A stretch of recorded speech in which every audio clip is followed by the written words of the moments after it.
OK，ladies and gentlemen，呢度係粵夜港電台。今日嘅古仔叫做最後一班地鐵啊。阿林薇呢喺一間互聯網公司做運營啦，每天夜晚11點半嗰陣時呢就準時落班，趕最後一班地鐵翻屋企啦。嗰條地鐵呢，佢已經坐咗1年幾啦，熟到不能再熟啊！11點45分入站，車廂入邊呢通常得幾粒油嘅。都係同佢一樣，啱啱落班嘅打工人啦。大家各玩各嘅手機，邊個都冇理邊個嘅。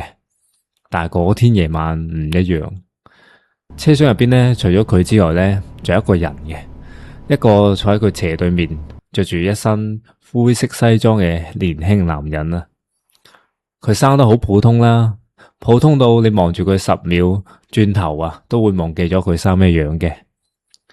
呢個男人冇玩手機，都冇睇書，就咁樣端端正正咁坐住，眼睛咁直勾勾咁樣望住個車廂前面嘅電子屏啦。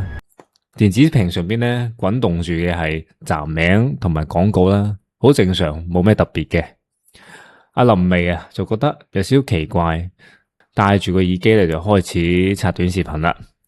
一個站過去，2個站過去啦，到咗第3個站嗰時呢，佢無意中咁樣抬頭望咗一眼，嗰個男人居然仲喺度睇緊個電子屏，個姿勢居然同啱啱係一模一樣嘅，好似俾人撳咗個暫停鍵咁樣。阿林薇呢，心入邊度有少少發毛啊，佢打算呢喺下一站換到第2個車廂上邊啦。咁就喺呢個時候，電子屏居然閃咗下，正常滾動嘅字幕呢冇咗。取而代之嘅係一段紅色嘅字，上面寫住本次列車終點站殯儀館站。阿林薇以為自己睇錯咗，咁游咗對眼啦，個屏幕恢復翻正常啦，繼續滾動住嗰啲廣告同埋個站名。佢鬆咗啖氣，心入邊諗應該係太攰啦，做嘢做到出現咗幻覺添。咁呢個時候呢，着住灰色西裝嘅嗰個男人突然間就企咗起身，向住佢行過嚟。個男人喺佢面前停低，彎低個腰，湊到佢耳邊話：啱啱嗰個站名你應該都睇到啦，係嘛？林薇身邊驚咗一跳，下意識咁樣點咗下頭。男人嘅面上呢，露出咗一種極其古怪嘅表情好似有少少恐懼，又有啲興奮。佢壓低把聲，語速好快咁講：我坐呢部地鐵已經5年啦，每天夜晚11點45分我都會準時上車。你知唔知點解？阿林薇搖咗下頭，因為5年前我喺呢部地鐵猝死咗，但我走唔到。每隔一段時間呢部車都會改到一次嘅。終點站唔係平時嗰個站，屏幕上邊會顯示殯儀館站。到站之後呢，車門會打開，外邊係黑漆漆嘅，乜嘢都冇嘅。之後就會有人落車。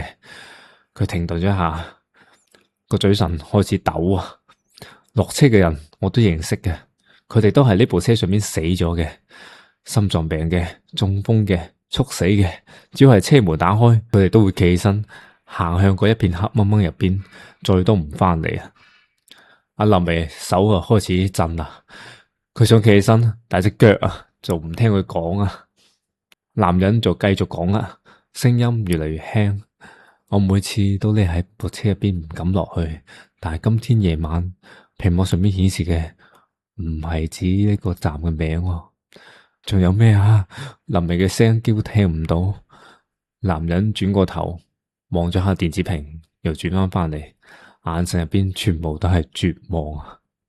屏幕話：本次列車全員都要落車。